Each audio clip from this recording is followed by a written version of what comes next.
অস্থায়ীভাবে বাংলাদেশিদের উপর উমরা, ব্যবসা, ভ্রমণ ও পারিবারিক ভিসা নিষেধাজ্ঞা দিয়েছে সৌদি আরব। বাংলাদেশসহ এই তালিকায় আরও 13টি দেশ রয়েছে, অর্থাৎ সব মিলিয়ে 14টি দেশের মানুষের উপর অস্থায়ী ভিসা নিষেধাজ্ঞা দিয়েছে সৌদি আরব। এই ভিসা নিষেধাজ্ঞা জুনের মাঝামাঝি সময় পর্যন্ত বিদ্যমান থাকবে। ওই সময় পবিত্র মক্কায় হজ করবেন বিশ্বের লাখ লাখ মুসল্লি। কেন দেওয়া হলো এই নিষেধাজ্ঞা? পাকিস্তানের সংবাদ মাধ্যম ARY নিউজ জানিয়েছে, এই দেশগুলোর কেউ যেন অনুমতি ছাড়া হজ না করতে পারেন, সেজন্য এই ব্যবস্থা নেওয়া হয়েছে। তবে এসব দেশের যাদের কাছে উমরা ভিসা আছে তারা 13 এপ্রিল পর্যন্ত সৌদিতে প্রবেশ করতে পারবেন বলে জানিয়েছে সৌদি কর্তৃপক্ষ।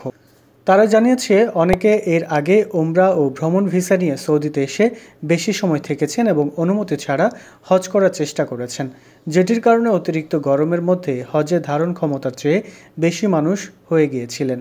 2024 সালের হজে অতিরিক্ত গরমে 1200 মানুষের মৃত্যু হয়।